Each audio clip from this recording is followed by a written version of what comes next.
Hey everybody, welcome once again to the Wrestling Inc. podcast. I'm Glenn Rubenstein, joined as always by Wrestling Inc.'s own Raj Giri, and Mr. Matt Morgan will be joining us soon to do our WrestleMania preview, giving our predictions for what's going to go down Sunday in Orlando, Florida. But first, Raj and I are going to do a quick recap of this go-home show tonight, the Monday Night Raw before Mania, and then Matt's going to join us for predictions on the main event. So Raj, we were talking off the air. I said tonight was not a rehash of WrestleMania, it was a pre-hash of the matches that we're going to see going into Sunday's show. What did you think of it overall?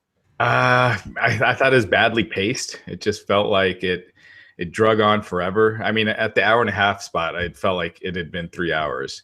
And, they just it was just back heavy. So, in the first hour, you had very little that had to do with any of the top matches at WrestleMania. And, I just thought for a go-home show, I thought it was really weak. Well, I think the main thing is that we saw these previews of these matches, but there was no story development in the majority of them. I mean, okay, we have ladders being added to the tag match. I mean, Sammy's thing at least told a story tonight, but with everything else, I just felt like, okay, with the women's match especially, I was like, this is a preview of what we're going to see Sunday. Yeah, I mean, that's kind of been their formula for a while. So strange. So strange to get people to pay for something. I mean, I guess not with the network, but they kind of always do that. The last few weeks, you're not with the top matches. You're not seeing much development. It's just getting it. Getting you excited for it. And I just didn't think tonight anything got you excited for it. Yeah. I thought the Reigns Undertaker might have been the best thing on the show, just because I thought Reigns with his almost heelish promo, he was like an insult or two away from cutting a really good heel promo. So I thought that was interesting. But other than that, it was just kind of weak. So speaking of which, I mean, we opened with that. We opened with I hesitate to call them Wyatt-esque because it's so associated with that, but the interference, right? Teasing that the Undertaker, something's happening, something's coming. Undertaker and Bray got the same video guy working on their packages. It was teased before the credits even ran. Yeah, I thought that was kind of cool, though. That was a different spin on it. So I thought that was kind of neat. I like that they're going back to the gimmick. If this is his last run, I like that they're really playing on the occupational angle of the name, because I feel like we haven't gotten that in a while. What do you mean? Well, like the Undertaker idea. I mean, we know him as the Undertaker, but it's talked about a lot. Like he's sort of that old school of a wrestler being associated with a profession in a way, And when he first came on board the scene, there was that idea. I mean, but we haven't seen a lot of the casket imagery or the idea that this is a guy that literally, I mean, he says the digging holes for souls thing, but I liked actually having footage of him digging a grave. Thought that was a nice throwback. Yeah. I thought, being 41, that stuff gets a little hokey after a while. Oh, it's absolutely hokey.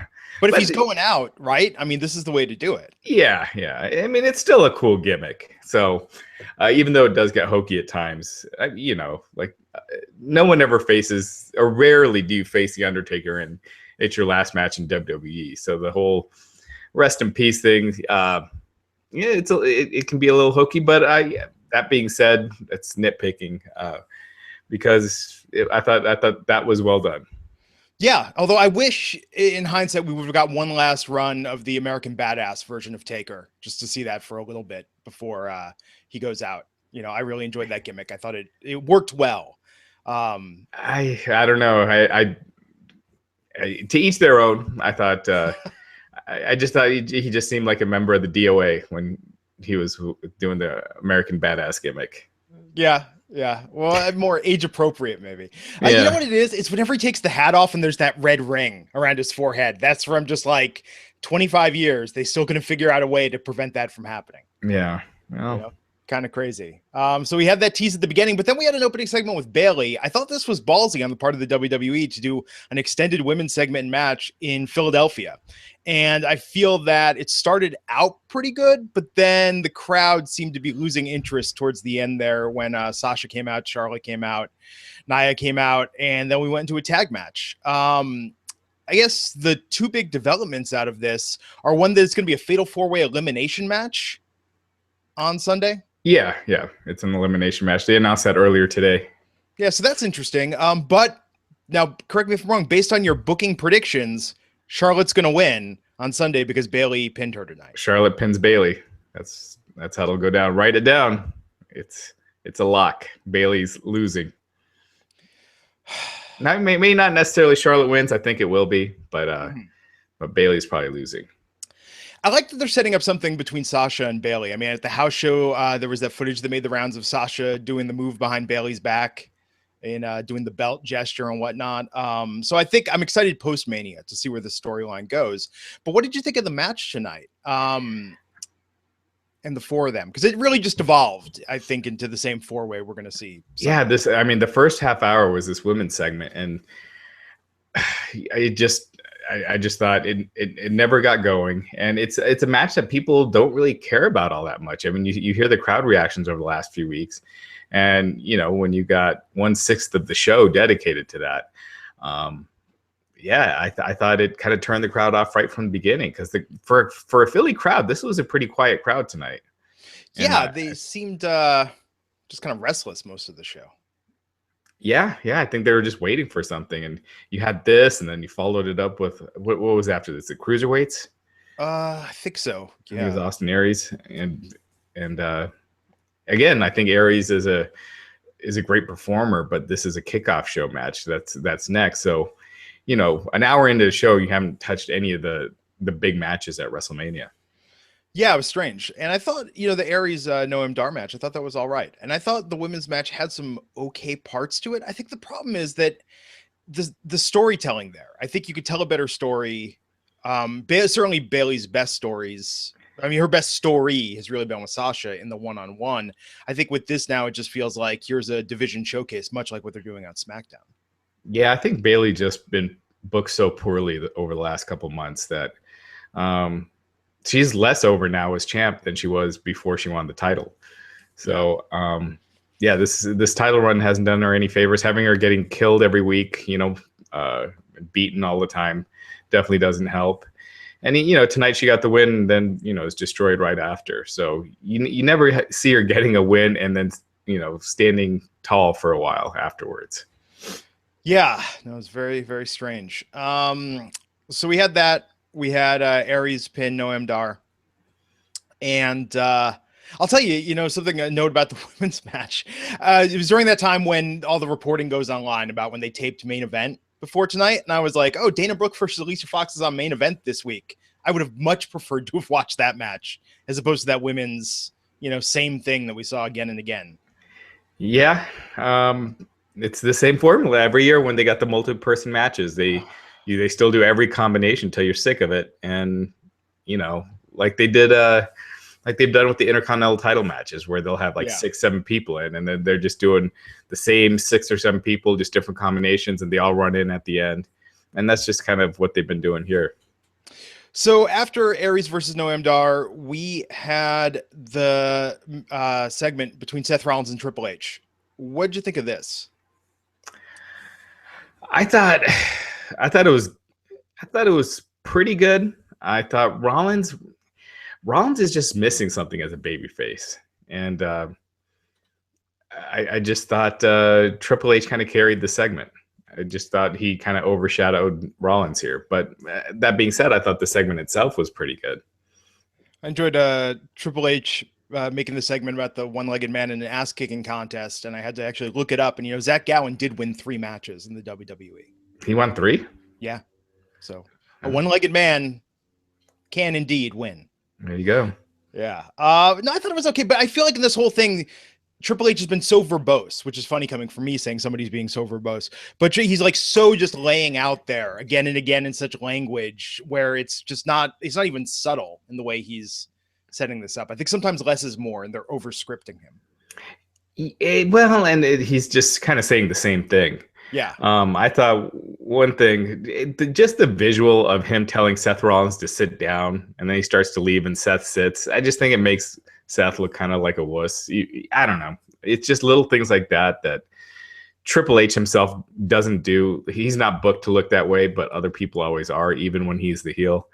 And I just thought that was just one of those things. But the storyline is Seth, his knee is still hurt, and using the booking math, it looks like Triple H is going over this Sunday. Yeah, I mean, I don't know. Just the whole. How do you feel about WrestleMania in general at this point? Because I feel like tonight made me less excited for it somehow. Yeah, I will say that this show did nothing as far as making me more excited about it.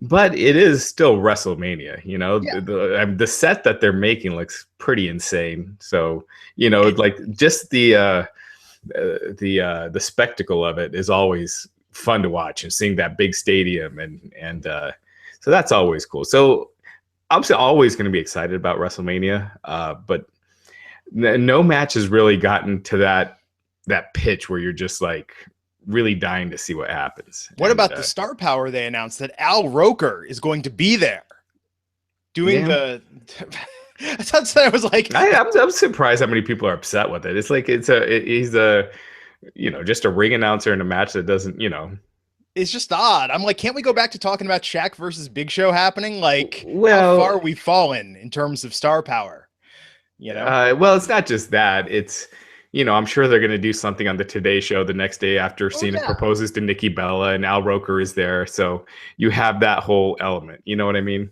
So. Yeah, no, and I get that tie-in. It's just, I don't know, something's a little off this year. That is probably going to get the most media attention of anything on the show. Is probably, unless there's some celebrity appearance that we don't know about yet. But it will probably be Cena proposing to Nikki. So having Al Roker there, having just a familiar face, to the masses, it's just another thing. But for a wrestling fan, it doesn't matter either way. It's just a ring announcer. Yeah. So let's talk about Jobberpalooza that happened next, the Over the Top Rope Challenge. Big Show, Jinder Mahal, Bo Dallas, Primo, Epico, Goldust, R-Truth, and Curtis Axel. Ended up with Big Show winning, and he's going to the Andre Battle Royal on Sunday. But then Braun Strowman coming out and facing off against him, setting up a storyline, some confrontation that's going to happen there. I actually thought it was kind of nice just to see all these guys again. I feel like they've been completely off TV. Yeah, the better part of the last few months. These are usually people who are only on Main Event, so they got a chance to show their faces on Raw. But yeah, this did not make me want to watch the Andre the Giant Battle Royal at all until Braun came in. I mean, that's cool, but I don't know. I just think it's just Braun and Big Show. It's kind of like a two-man match in a way, and Sami Zayn. And they could go with the upset and have Sami win. I don't think they'll do that. I think that they're going to use it as a showcase for Braun, but they could go that way. I think Sami wins and takes the trophy to SmackDown because I think they telegraphed that tonight with Steph talking about wanting the trophy to be at Raw, threatening that he's fired if he lost against Kevin tonight. I mean, that's where I see the angle potential in this. It could happen. They got a draft coming up, so it seems weird to have him go with the draft coming up so soon, but they could do it. I wouldn't be against it.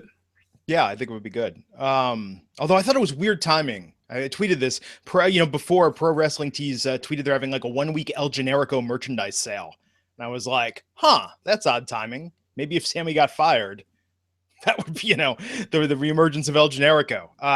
But yeah, it was just very random. Yeah, but just very random that would happen coinciding with this week. Well, and I don't think he's moving either. He's scheduled to team with Finn Balor against Kevin Owens and Samoa Joe at live events after WrestleMania. So, and that's solid. I mean, they could always change something at the last minute, but I don't see them changing that. Yeah. So after that, we saw more of the Undertaker digging graves. Came back to plug in the WrestleMania 33 musical performance. Pitbull is going to be there. Artist by the name of Lunch Money Lewis, who I don't even want to hear his music because it can't be as good as the name.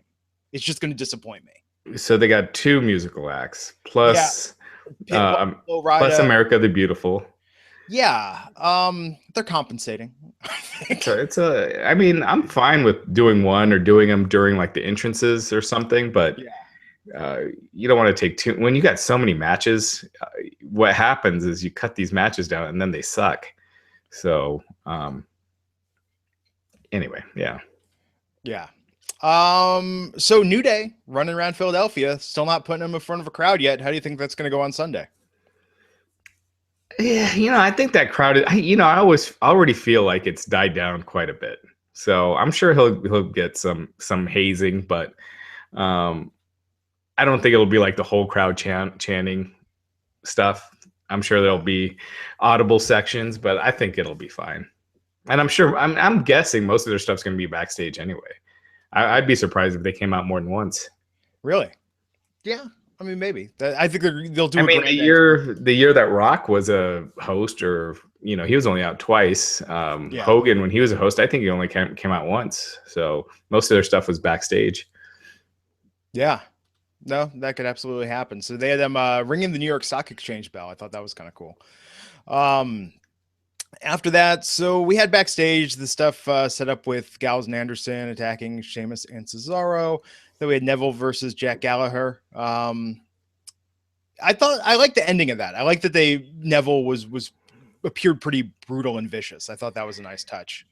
I like Neville in this role. I just think your go home WrestleMania show, I think people look at the cruiserweights right now as kind of not at the, not as important as the other stuff. So having two, even though they do that every week, I think two this week was probably not necessary. And just kind of, like I said, it's still at this point, we're an hour and a half in, and outside of Seth and Triple H, none of the really big stuff has, really been addressed yet. And you haven't had a big match with anyone that's headlining the pay-per-view in the last year wrestle yet, other than Sasha and Charlotte. Yeah, it was weird. But then after that, Austin Aries backstage with New Day. I tweeted this, did not top his segment with No Way Jose dancing in the ring. It was close, but not quite as good. Yeah. It was what it was. This segment did not make me look forward to New Day hosting. Yeah. I just hope the New Day hosting leads to the Hardys showing up, because I think that would make it worth it. Yeah. So Roman Reigns came out after that. Roman Reigns came out, cut a promo, like you said, just a few choice words away from being a full heel promo, and then interrupted by Taker.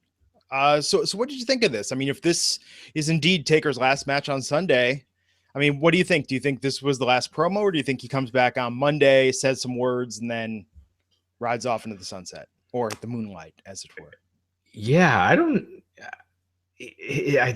really feel like it fits his gimmick. I mean, Vince is so protective of that gimmick. Like, even when, a wrestler would die or something, you wouldn't see Undertaker out on the stage, sharing his condolences or sharing a story, just because they're so protective of it. So I just feel like coming out and giving a retirement speech it just doesn't seem like that's what they do with him. I mean, if anything, that would be given at his Hall of Fame induction. And if he retires this year, I could see them inducting him next year.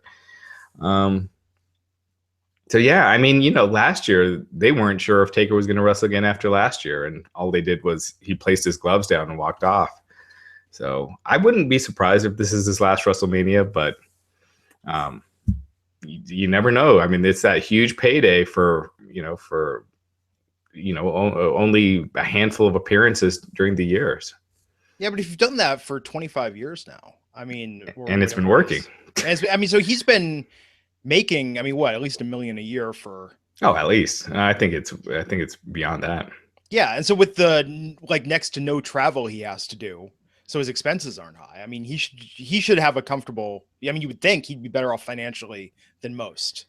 Right, but he's what? Did he turn 52? 52, yeah. So, at his size and being in the ring for that long, your body starts to give, and he needs hip surgery. So, I think, I'm sure he can do one more match if he wanted to. I'm sure he could probably last one more year, but he's not looking good this year. And you saw him at the Royal Rumble. Even tonight, he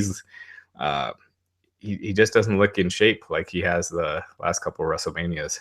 Yeah, I think you got on a high point, with the whole thing. I mean, even Sting, the way he was moving when he came back, and Sting has the benefit of makeup. Kane has the benefit of the mask. Like Undertaker, the dead man was a nickname. He's getting there, in terms of just how he looks. That hairline is getting way too high. Yeah, and let him enjoy his retirement. I'm sure he's got a good long time left on this earth, and he shouldn't just be hobbling himself for the sake of the contract. at this point, if he can afford to retire. I mean, I'm sure it's all his decision. So, yeah, Yeah, absolutely.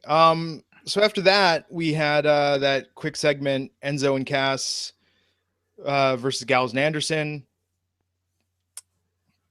Yeah. You know what, though? I know people have been saying their gimmick's waning. I think at Mania, they're going to have, I mean, that's going to be huge. It was huge, the Raw after Mania last year. But I think at Mania, when they come out and do the entrance, that's going to be a big moment. Yeah, I have a feeling that's going to be one of the matches that they cut out a lot of time with. So it's going to be the entrance and then a really short match. Yeah. I do see Enzo and Cass winning, though. And, they've never had the title in NXT. I mean, let them get a little run with the belts. I think it'll be good. Yeah. Yeah. I mean, that division is dead, so you might as well, at least they're over. So yeah. After that, Women's History Month, Maya Angelou. I don't know why. That just seems so just out of nowhere to me. I mean, I get it. I think everyone was on Twitter saying, "Oh, they're relieved. Thank God they didn't do the Fabulous Moolah." But yeah, just Maya Angelou. I feel this is now like kids doing a book report, just in terms of picking who to salute in some of these awareness months. Yeah, I mean, there's, I got nothing. Yeah, and nothing wrong with saluting Maya Angelou. That just seems like the weirdest fit for the WWE for me. Like, of all the people they could have picked, that one for some reason seems. Did they do like Harriet Tubman and I think they did during Black History Month. Oh, okay. Yeah. The whole. I mean, because Susan B. Anthony, Amelia Earhart. I mean, there's just so many people that. Yeah, Eleanor Roosevelt, even. Yeah. I don't know. But good. Maybe some people go to the library, check out a book, read some poetry, and expand their minds. So after that, we had so we had the setup for what was going on with Sami and Owens. So Sami was fired if he lost this match. We got a no DQ match, Sami Zayn versus Kevin Owens. And I will say this, that just when I think it was really getting going, they had the interference from Samoa Joe and Chris Jericho. Yeah, I think it was pretty clear what was happening in this match. I think everyone knew that Sami was going to win because of the stip. Like, he was fired, and I think anytime you do that, that's pretty much a giveaway. It's like the Andre Battle Royal, or you're fired. Yeah. So yeah, I think wow, look at the timing on that. Someone just asked, "Where is Matt Morgan?" And he appeared. There he is. Seek and you shall find, I guess. But yeah, I'm just sick of these guys wrestling every third week. Yeah, so, I think really do a storyline. Don't make it an exhibition if they're really going to do something with it. So, Matt, we were just talking about the Sami Zayn, Kevin Owens match on Raw tonight. Good match, but again, just throwing out there, like you said, and it hurts. It hurts both guys, and maybe it's just me, but maybe it is just me, because I saw the Montreal house show clip from this weekend. KO supposedly crying and whatever, being shooken up by Sammy's sentimental comments. To me, I'm thinking, does everybody really know that these two have this long history feud between each other? Or is that just a smart mark? I always wondered, knows this, Right. But like, would the average kid be able to tell you that? Yeah, I don't know the answer to that. They really built that up last summer. I felt like, they had that commentary every time talking about, the long history between these two, former best friends, now bitter rivals. I feel like they really tried to play that, but it really doesn't make sense unless you go and do some reading. Bottom line is, it's like you guys were saying, I was watching this, by the way, while I was taking care of something. But you guys are, I just think they gave it too much away. We've seen it a million times. It's similar to the tag scenario. It's even more similar to the girl scenario, which I'm sure we'll get into. Like, we've seen it. What else what else is gonna happen that we've not seen? Especially come WrestleMania with the girls, which we'll get into. Yeah, and then they ended tonight with that segment. Heyman coming out there, busting out, prayers in Hebrew at one point. Talking about how Brock is lusting for this title, and Brock standing there looking completely indifferent to the entire thing. Goldberg comes out. Has there ever been so much goddamn talking about so little action as there has been in these Goldberg storylines with Brock? All they can do is stretch as much as they could out of these appearances by him, guys. This is what happens when you bet the farm on older guys that can't go as much anymore. Yeah, and plus he can't really. You don't want Goldberg doing long promos, so it's so you kind of got both ways. So yeah, you get Heyman. It's very redundant stuff. He tried mixing it up a little there with whatever that was. The cottage. Yeah. But yeah, I mean, the Heyman. I mean, Lesnar just saying a sentence here and there would add so much to this, and him just doing the same thing, just standing there, it just makes these really redundant. But I think again, they tipped their hand. Goldberg taking Lesnar out again. I think it's clear that Lesnar wins on Sunday. Will it be really short or just short? I think that's what we don't know. Yeah, that's about it. That's what we're interested in, and I don't even know. I don't know if I'm being over analytical here, but is that what we should be going on WrestleMania wondering? Like, we should be going to WrestleMania wondering who's going to win, right? Who's going to lose? Yeah. What an exciting match, maybe, I don't think we should be going in going, how long will it go? Do you know what I mean? Yeah. That's not exciting to me. Right. I will say the Roman Reigns Undertaker, there was, I think, some of that who's going to win intrigue, because I think you do a poll, it's 50-50 people thinking it's Roman or it's Undertaker. Really? See, that's cool. Yeah. So you get it there, but yeah, with Lesnar and Goldberg, it's not. So hopefully they think of something cool that because it is Mania. They got some great minds back there, so hopefully they come up with something that just makes this not be a short, predictable match. It'd have to be I don't want to say a street fight because Hunter's doing that, but I would have guessed it would have been a street fight type of scenario without calling it a street fight. Before the bell sounds, There's a huge melee that just goes on for 10 minutes. Both guys Bill can do that in his sleep and still be okay. Nobody shows their ass. It shows aggressiveness. It shows, wow, these two monsters going at it without anybody really losing anything in the process, and it stretches that segment out. Right. Yeah. Wishful thinking. Yeah, so do we want to go down the card for Sunday? So what's now on the pre-show officially, Raj? So it's Neville and Austin Aries, the cruiserweight title match. I think we had predicted that a few weeks ago that would be on the pre-show, and the Andre the Giant Battle Royal. Oh, that's on the pre-show. Wow. Yeah, which must mean there's some. Hold on one second. The Yoshitatsu's gonna win. Didn't he win a Battle Royal one year? Yoshitatsu? Really well? Didn't he do really well in one of the pre-show Battle Royals at Mania one year? I could have sworn he did something like that. As crazy as that sounds. I don't remember that. It wasn't Andre the Giant. It was just like some random Battle Royal. Yeah. I can't remember that. Won a 26 Superstar WrestleMania Battle Royal. It's on the interwebs. 2010. Isn't that crazy? It's crazy. Oh man. Okay, so that's on the pre-show. So, with that in mind, I could definitely see Sammy winning. So we're gonna get to that entire card in a moment. But first, want to take a moment and give love to our sponsor, DDP Yoga, DDPY, Diamond Dallas Page. Got a couple days away getting inducted into the WWE Hall of Fame class of 2017. And part of the reason why is all the great work he has done with DDP Yoga. You've heard about it. You know it. It's helped countless WWE superstars, guys like Chris Jericho, AJ Styles, Mick Foley, Goldust, gotten in the best shape of their lives using DDPY. And for a limited time, we have a deal for you. You can get 3 months of full access to the DDP Yoga Now app, which has your DDP Yoga routines, cooking lessons, motivational messages from Diamond Dallas Page himself. You can get 25% off access to that app when you use our link, ddpyoga.com/wrestlinginc, or you can get the DDPY DVDs for 25% off, and that includes 3 months of full access to the DDP Yoga Now app. Also, special deal, talk about it, partner up with a friend, an accountability buddy, get a Maxer combo pack at 25% off, get 50% off the second one. Head on over now to ddpyoga.com/wrestlinginc. That's ddpyoga.com/wrestlinginc. Change your life. Take control of your health today. And again, we congratulate Diamond Dallas Page on his induction into the WWE Hall of Fame, and we thank them for sponsoring the show. All right. Yeah. Do you got the card in front of you? I did, but that website made noise, so I have to open up a different one. Is it on? Just go to Wrestling Inc. We got the. Who controls what screenshots go to the main screen here? I think it does it automatically. because it was shooting on you while you were like fiddling through paperwork there, and I was like, oh, big Raj action shot here. It's not always very accurate, and it can get wonky at times. That's cool. I didn't know that. I always thought it was Glenn doing it, honestly.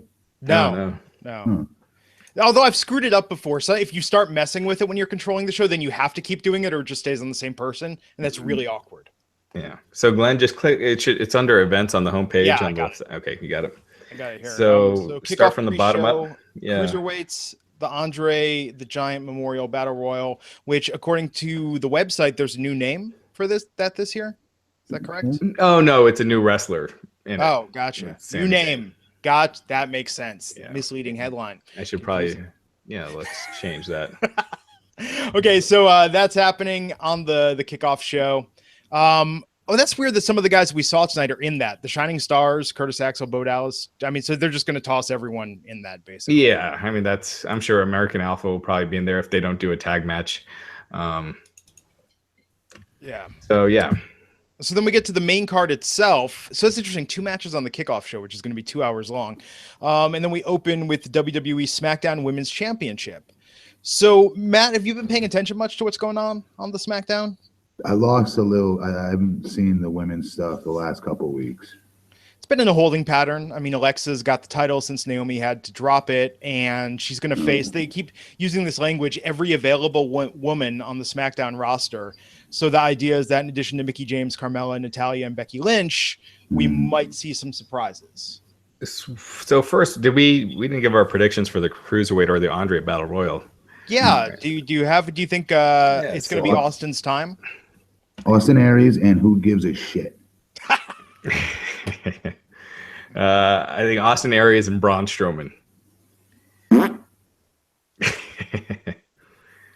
I mean, it's not going to be the Shining Stars or Curtis Axel or Bo Dallas. I mean, last year they had Baron Corbin come in and debut. That was genuinely surprising that he won. And that was, and Shaq and DDP were in last year. I don't see them having a surprise winning it again, but they could. But yeah. All right. So the women's championship, Alexa Bliss, Mickie James, Carmella, Natalya, Becky Lynch are confirmed. And there's probably going to be a couple unexpected people. I got Mickie James winning this. I'd be happy with that. Although I think Naomi coming back and winning it would be huge pop. Yeah, I could see Naomi coming back. If that's possible. That'd be great. I didn't know this was on the. Okay, cool. Yeah. That'd be great. If she's cleared in time. And it looks like Eva Marie will not be in the match. We exclusively broke today that she is apparently done with WWE. And so she apparently had some talks with them recently, and they decided to part ways once her contract's up, so that they will not be renewing her contract. So I think she's on the second half of Total Divas that airs. So I wouldn't be surprised if they just never mention it, or it just quietly goes away once Total Diva stops airing. Well, Smarks, we won one. Roman's still a thing, but Eva Marie is no more. You Smarks. After that, triple threat for the Raw Tag Team Championship. Gallows and Anderson defend against Enzo Amore and Big Cass versus Sheamus and Cesaro. And Raj, is that indeed a ladder match now? I do not know. Is that what they said on? Did they say it was a ladder? I remember if I saw that on social media, because there were all these ladders involved tonight. Backstage, Gallows and Anderson hit Sheamus and Cesaro with the ladder. They came out and hit Enzo and Cass with the ladder, and everyone's like, "Is it a ladder match now?" I don't know. No, I didn't get that. I think it was just internet speculation. So who do you think wins that, Matt?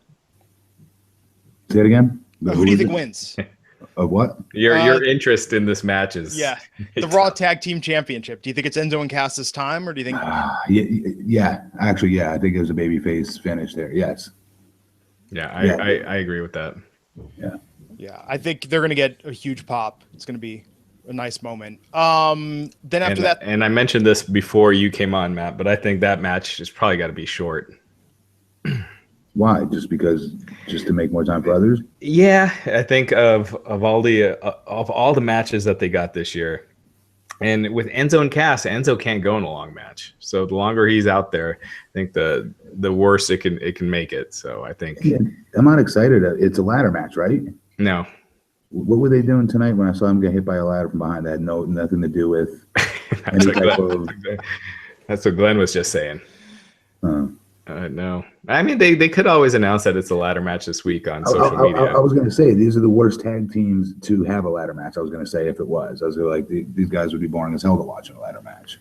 Right. There's not except for Cesaro, but even him, he's not really that much of a high flyer. Yeah. So you don't have that dynamic. I mean, I'd like to see Gallows and Anderson hold on to the titles a little longer. I think, I'm going off beat here, but like Southpaw Wrestling, I'm hoping that this does something for Luke Gallows and they finally see how money this dude is and how funny he is. And okay, they say funny don't draw money, but I think this particular guy, if you show who he really is, could possibly make money with being his normal comedic, funny, charismatic self. And I don't know. I'd like to see him hold on to the titles, honestly. And about funny drawing money, I mean, Steve Austin was funny. The Rock was funny. When he would cut his promos, he did the. What's that? They would argue that they were serious first. They were taken seriously first and got over as a serious ass kicker first. Yeah. And then went into those directions, like Kurt Angle as well. Yeah, that's true. I don't know. I just think love Southpaw Wrestling. They need to make more episodes like now. Absolutely. I watched that based on your recommendation last week, Matt. That is the funniest thing I've seen in quite some time. Yeah. Very good. Yeah, it's kind of weird that WWE created that because WWE comedy usually doesn't translate. I thought that was just awesome. It was a throwaway. They put it on their .com's page for crying out loud. So that was a throwaway, and I love how good it turned out. Right. And Cena threw it in his talking smack finish. Did you see him do the spit as he was walking off? That was that was a tip of the hat to what's his name, to Tex Ferguson's promo. Yeah. He spits in the middle of them. It was awesome. Nice. I missed that. No, it was nice. It was a nice little touch at the end there, man. But yeah, I want more of that. And it just reminds me how many talented guys they have that they're not using. I mean, what Tyler Breeze did in there, what Fandango did. Awesome. It was great. Tyler Breeze was awesome in it. Yeah. That dude, is so severely misused because he can go in the ring too. He reminds me of Christian, actually. He reminds me of Christian. Yeah. Oh, yeah. Absolutely. I see that. Oh, man. We got to get more of that. That would be the best. I'm sure if they're going to announce more of it, they're going to announce it at Access this week. I don't think they'd make it that fast. No, but they'll announce it. They'll announce that they're doing more. Same way they plugged Holy Foley last year. They do the little upfronts, get people excited about stuff. So, okay, after that, the IC titles. This is what I think is going to get cut short, is Dean Ambrose versus Baron Corbin. I mean, do you guys think we're going to have like a real standout match here, or is it just going to kind of be, what are your predictions for this? Raj, first, I just wanted to cut in because I always used to get on Baron Corbin about being skinny fat and being like, I know he's a legitimate athlete, and I always used to, preface everything like, come on, and just get a better physique on you, Mm-hmm. That said, I got to give the dude his props. I've been watching more and more SmackDown, and he has gotten so good. He's gotten really good with his timing, his mannerisms, his body language. He gets it. There's no question about it. And I finally see what they see in him. I just, for his own growth and development, I hate to see it be a short match unless it's him absolutely destroying Ambrose, which was not going to happen. He's not going to come out and just annihilate him, Plus, Ambrose is Vince's boy, supposedly. I don't see that happening. I don't know. I think he goes over. I think he definitely goes over. I just don't know if it'll be a short match. Yeah, I could see that too. I could see Corbin going over. It's one of those, they're going to keep feuding after this, so almost doesn't matter who wins. But I hate saying that, but you're right. No, it doesn't matter. I hate saying that. No, but yeah, I see Corbin. What about you, Glenn?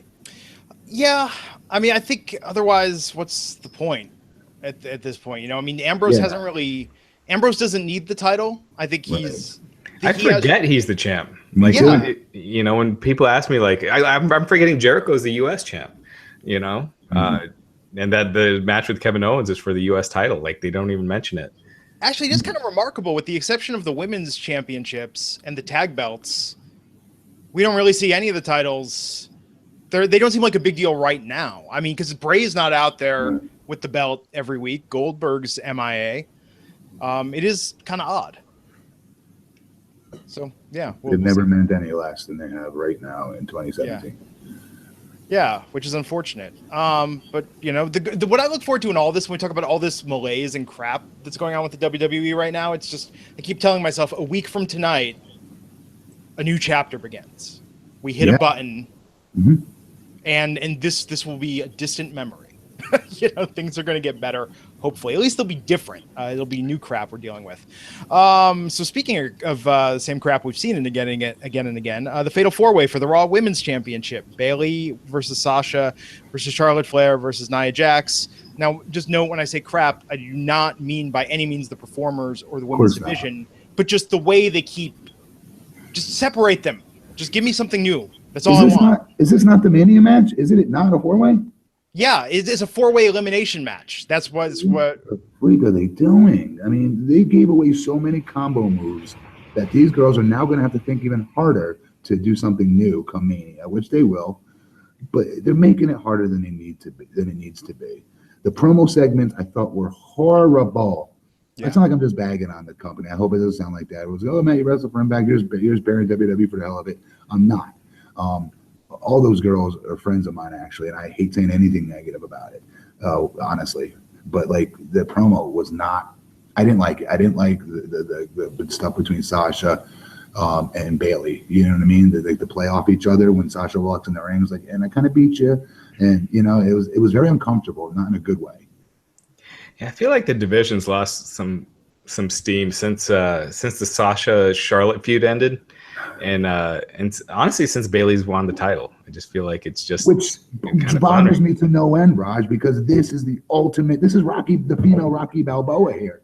Like, right. This is the ultimate underdog babyface, and they've managed to find a way to not, like, the most organic babyface I have seen. I'm being honest here, in years, on her own, super over. People love her. We all do as fans, and it's just, I don't know how they messed it up, but they have.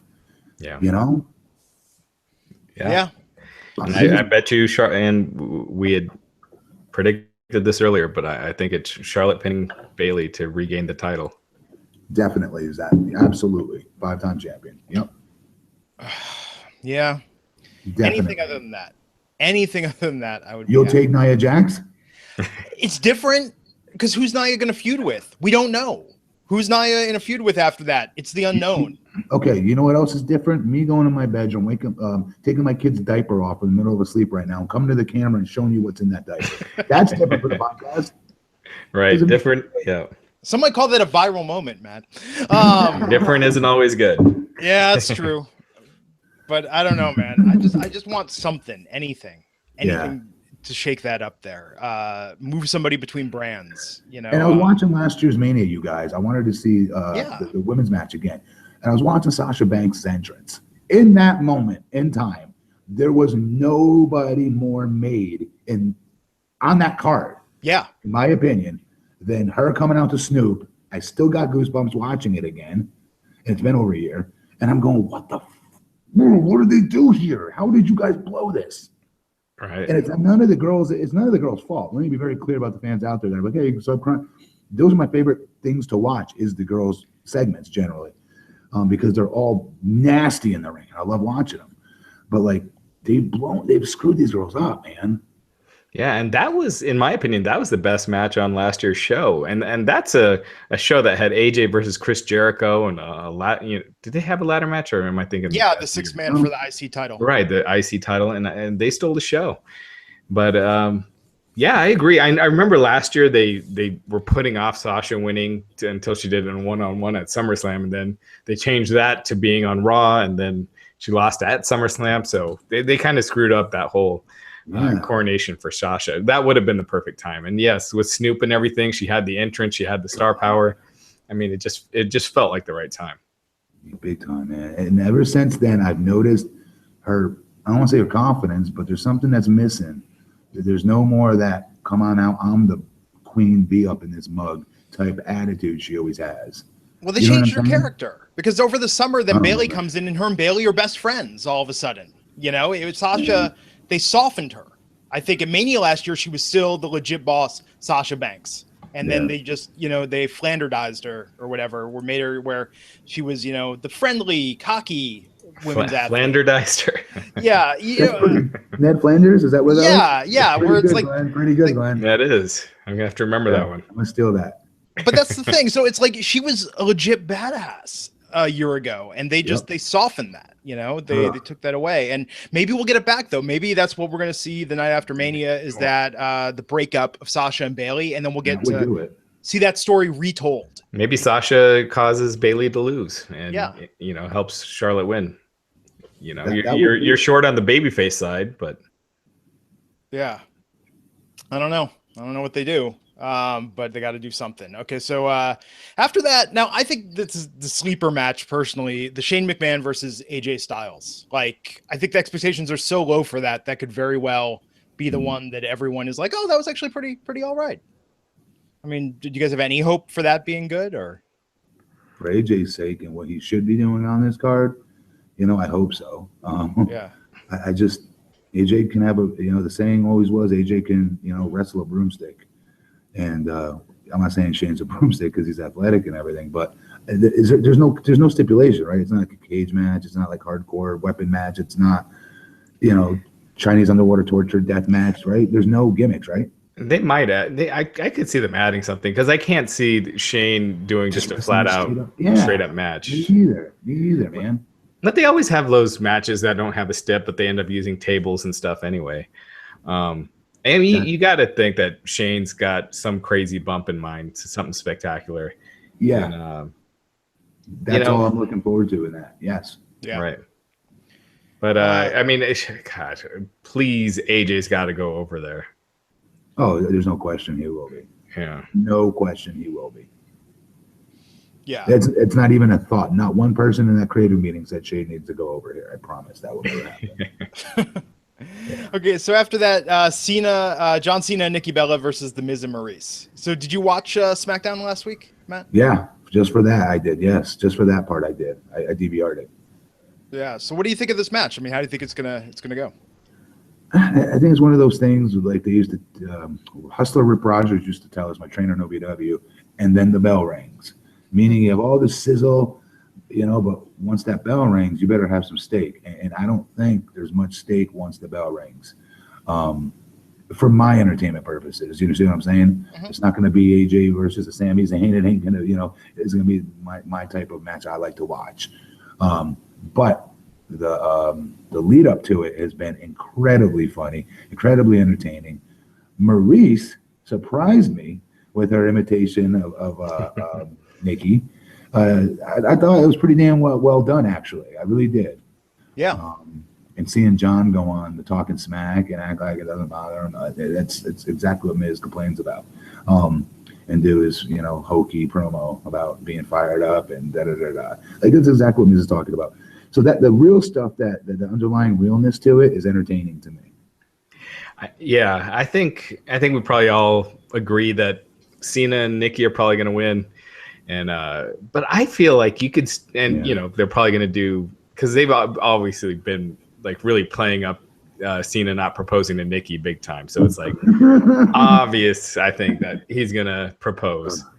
My prediction in real life, if that happens, you guys have my word, it will never.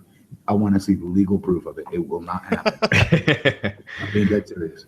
All right, but in WWE land, I bet they'll get engaged. Yes, definitely. Yeah, but I think you could still do that and have them lose, because I think Miz and Maurice are on a tear. They're going to be around. Cena and Nikki are gone.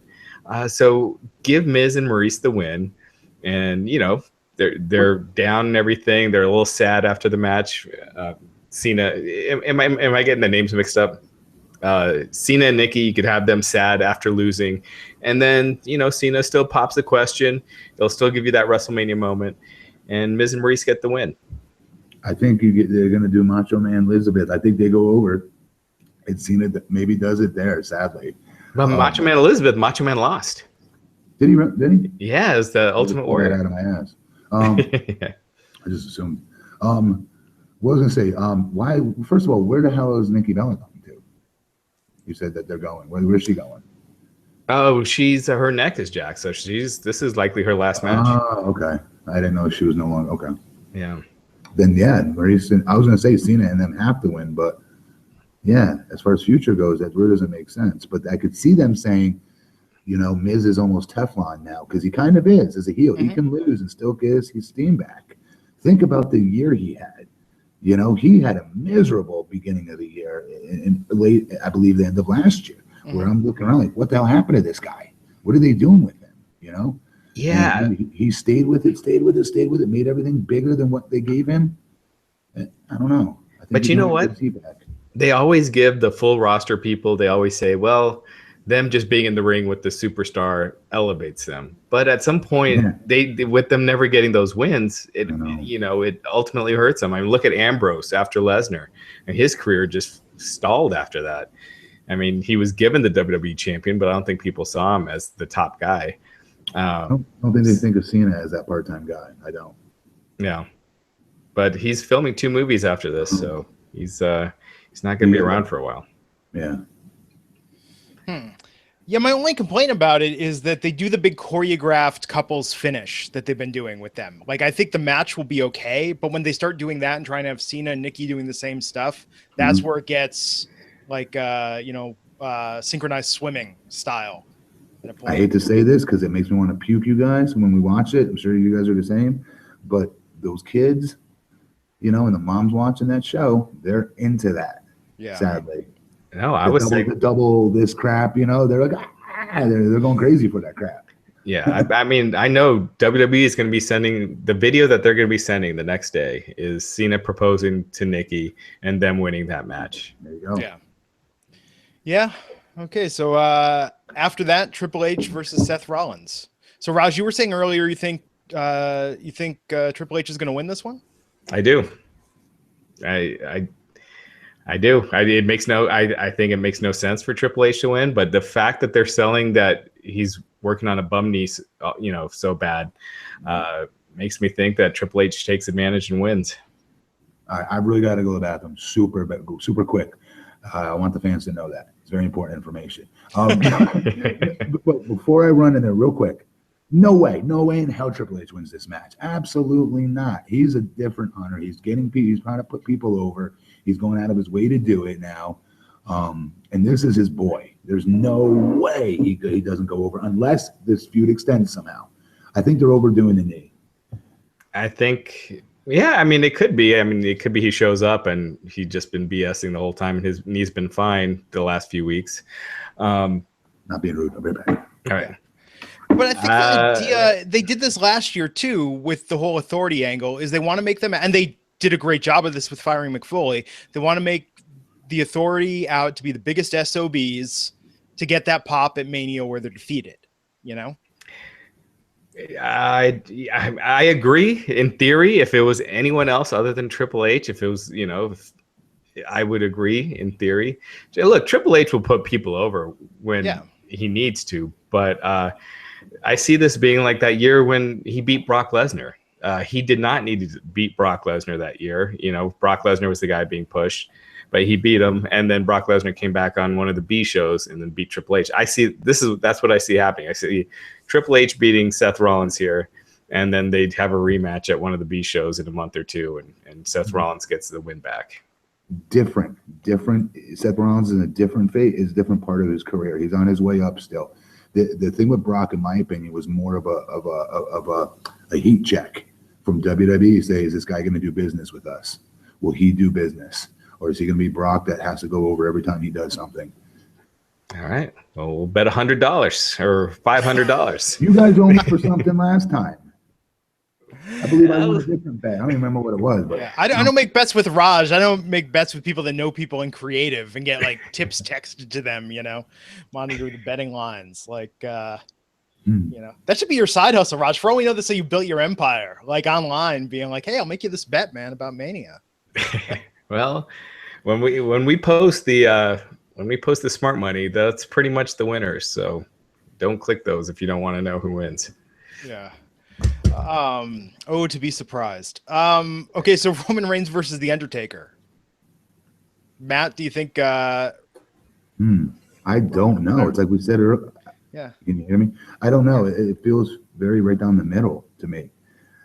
I mean, he's the guy that they've been grooming, right? I always thought Taker's been waiting for the right guy to give the spot to. And again, this is why it screws up things that Brock already beat Taker, in my opinion. This would have meant a lot more if Reigns had gone over.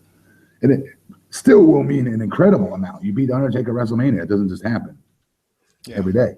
But I think, whether people like it or not, I think for the future of their business, it's the best decision that Roman goes over somehow. It just is. They put so much money, so much time, so much stock into Roman. And for good reason. Look at the guy. Let's take our own opinions of them shoving him down our throat off the table, okay? Because I think people misconstrue when we say, like, oh, God, Roman again. Jesus Christmas. The guy never loses.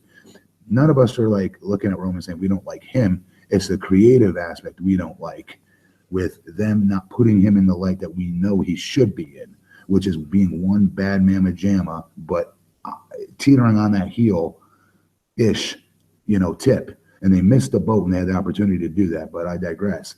For this match itself, I think Roman has to win. I do. I mean, he can have a great match with Taker, and no harm, no foul, right?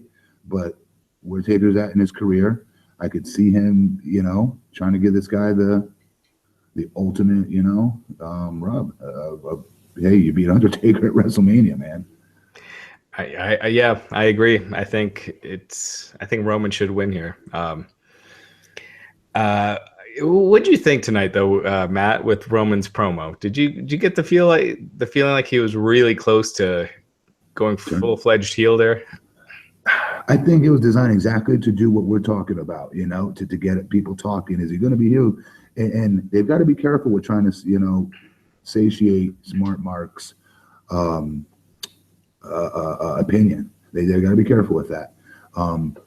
But nonetheless, it worked because we are talking about it, right? So I think I liked this promo. I loved it, actually. I liked the fact, really, honestly, when Taker showed up in the ring, he still wasn't shook.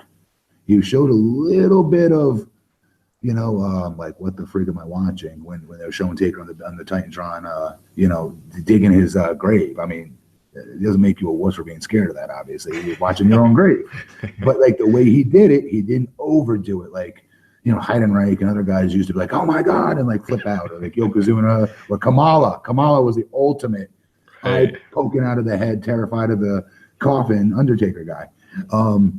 But, like, he did a good job. He was calm, cool, collected. He stayed true to his character, I thought. And then when Taker was in the ring, he slowly turned to Taker. He knew he was there, kind of a thing. Slowly turned to him. It's those little things, man. He's starting to get.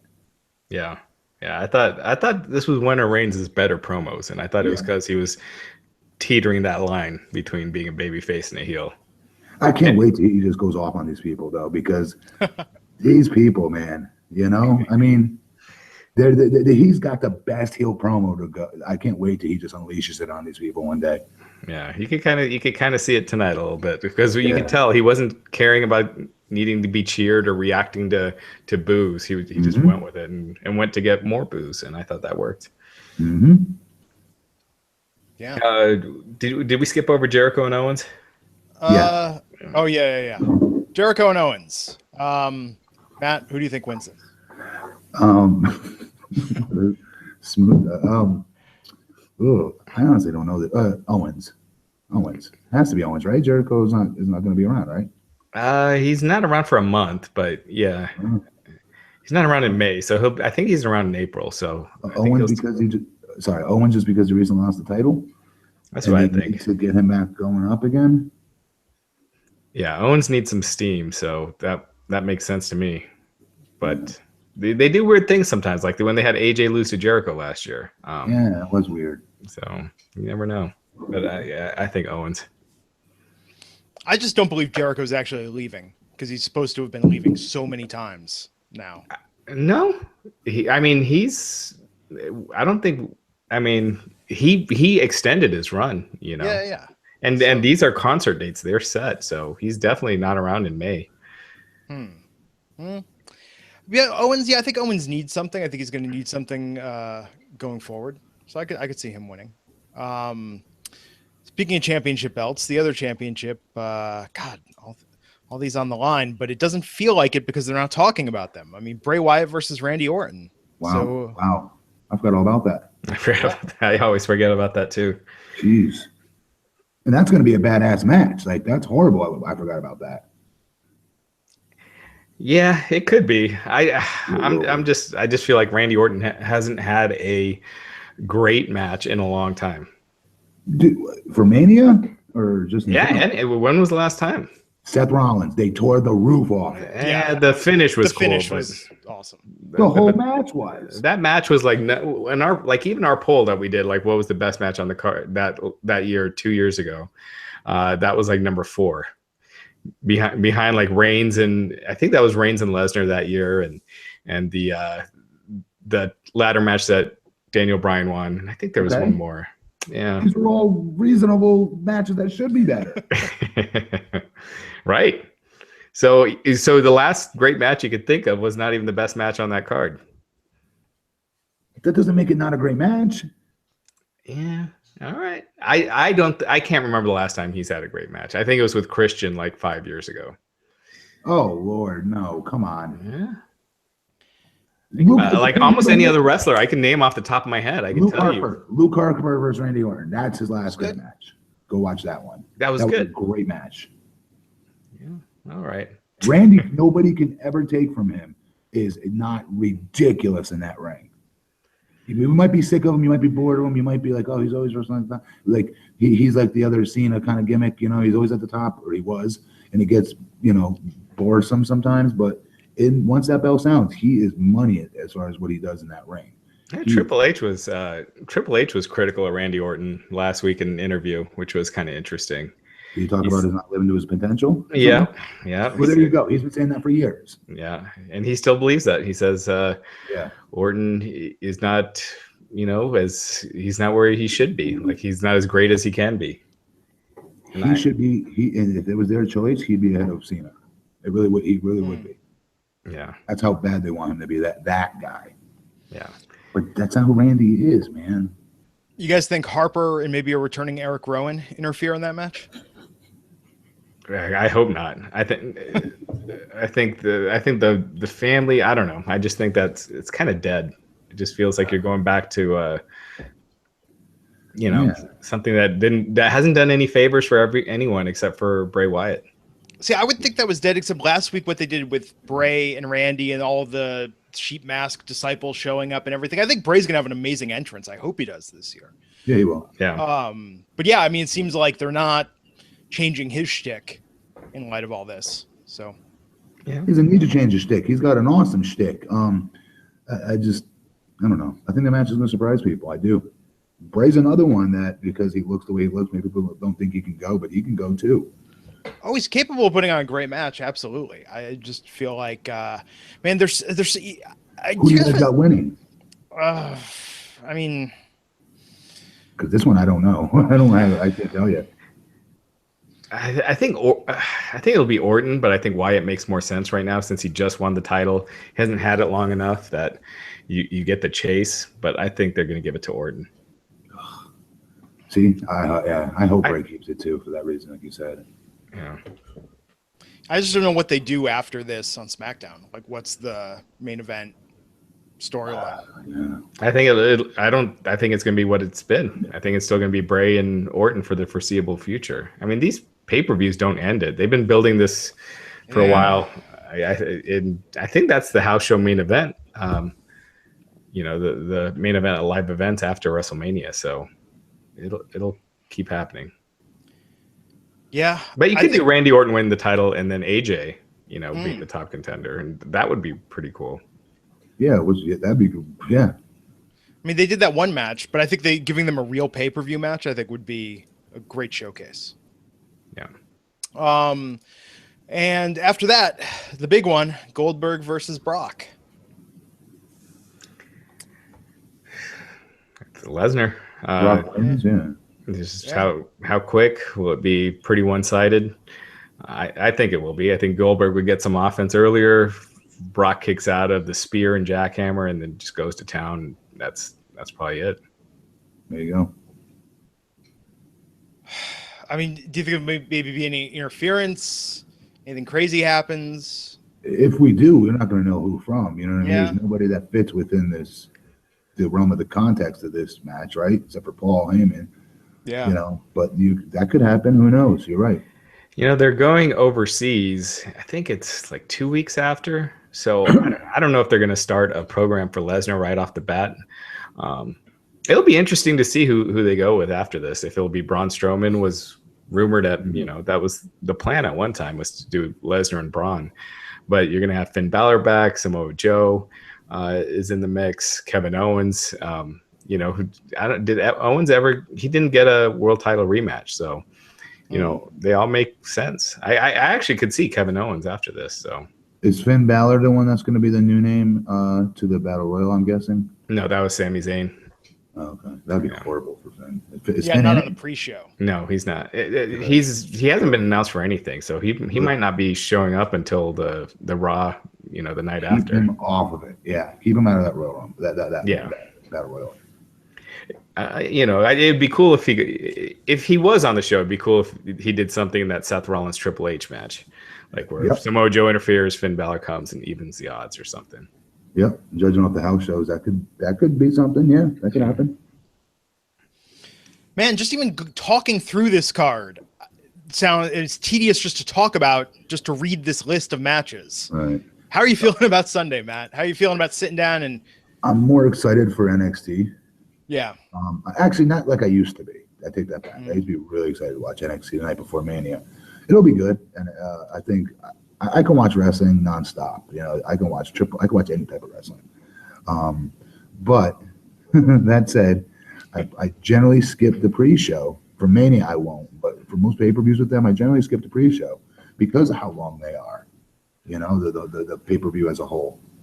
It's a lot of wrestling this weekend. And Matt, you're joining us for the NXT podcast as well. We're going to be doing a special podcast after NXT on Saturday, and then also a podcast on Sunday after WrestleMania, and also our usual Wednesday afternoon podcast. So we got a lot of podcasts this week too. Yeah. Big week, man. Big week. A lot of stuff going on. So, we will be back here, Raj and myself, on Wednesday to talk about SmackDown going into Mania. Matt and Raj will be back on Saturday to talk about TakeOver. The three of us will be back here on Sunday and Monday night to talk about Mania and the Raw after. And, man, here we are. It's the thick of it. It's go time. Yeah. And, WrestleMania, it'll be cool. Whether or not it lives up to it, just the spectacle, it'll be fun. And I'm sure there'll be some surprises and stuff like that. So, there's a lot of people negative on Twitter about this year's WrestleMania, but I think you'll see some cool stuff. Absolutely. So before we take it home, anything else, Matt? Anything you want to plug? No, I'm good. No plugs. Hang on, any plugs this week? No plugs this week. Cool. Raj, what should people look for on the site? I assume this is your moment, man. This is your tons of stuff. We got an article on the Triple H and his comments about Randy Orton that we just talked about. It's coming up in a few hours. More from my interview with Medusa, my interview with Diamond Dallas Page. Some stuff from my interview with Jim Ross. I've kind of held off on that just with the tragedy with his wife. But I did want to put the stuff where he's talking about his shows this weekend. The interview took place obviously before that terrible accident. So, yes, just tons of stuff coming up this week. Cool, man. So everyone stay tuned to the site for that. So until next time, everyone, if you want to follow us on Twitter and see, the things we're tweeting during WrestleMania week, all of our links are in the show notes. And Raj and I will be back here on Wednesday to talk about SmackDown. So until next time, everyone, I'm Glenn Rubenstein, and I'll see you back here on the Wrestling Inc. podcast. Take care.